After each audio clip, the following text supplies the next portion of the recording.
Jamal Davys here at the Jazz Line Studios and kicking it with my good friend and legend, Calvin Keys. Calvin Keys is one of the artists on Life Force Jazz Records. And we're kind of taking up where we left off. He was in the studios at KKUP. We just did the BJR Masters Series. And Calvin Keys is absolutely and definitely a master. And I thought we would just kind of continue that conversation, man. So how you doing, brother? Hey, I'm blessed to be here with Dr. Afrikahn Davys. Yeah, well. Yes, indeed. All right, Professor. BJR.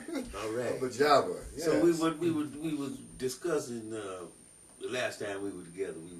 It was before the concert.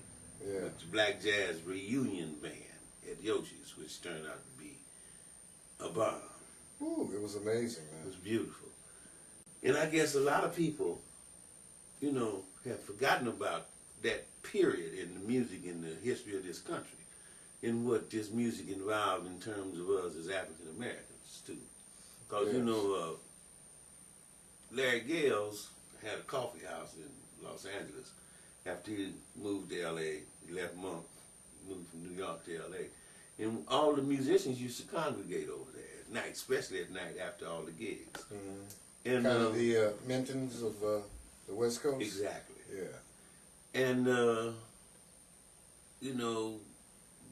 being associated with that particular situation, man, like I said, I met quite a few musicians coming in and out of Los Angeles. And Gene Russell was one of them. And Gene used to come through and play a little piano and just hang out with all the cats. And we didn't know that he had an idea about forming a record company. I remember. And so he came in, it came into play. And he asked several of us local musicians if we wanted to be involved in Black Jazz Records. That was going to be the name of his record label. Mm. And that was my objection was to do a record, And so that was my first actual experience at recording anything on my own. So at that point, you had not recorded anything as a day leader? No. Okay. I had played around with a few projects, but none of them ever materialized anything. And so, during that time, the late 60s, early 70s, we were still doing a lot of marching and protesting about the way we're being treated as human beings. And I guess this music was a very large representation of that. And like social I said, injustices and exactly.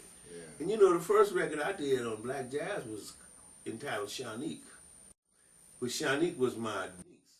And so I tried to capture the beauty of bringing a newborn baby into the household. That was my first project, and it went off real nice. And I did another one. The second album I did was Proceed with Caution, because I had my robe and my spear and guitar in one hand, spear in another, and my African robe on. It was an identity kind of situation. And a take off of Huey P. Newton?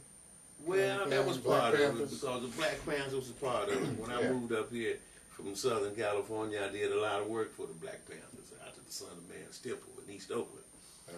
And so the music is messages. I write from my experiences. And I knew that being what I was and represented as an African American, one of the most dominant messages that I could come up with was proceed with caution, whatever you're about. And that was the title of my second record. And us being African Americans, being in this struggle to better ourselves from especially the artistic standpoint of view of American classical music, which is better known as jazz and blues. And actually a medium that you could get out there to folks.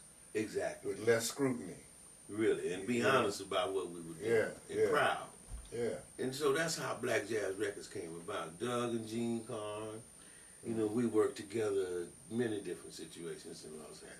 He also had Henry Franklin, Michael Carvin, Tabo, Chester Thompson, Big Rudolph Johnson. I mean, Ken Chaney and the Awakening out of Chicago, Walter Bishop Jr. and with his Bud Murphy's 12-tone system, you know, all that.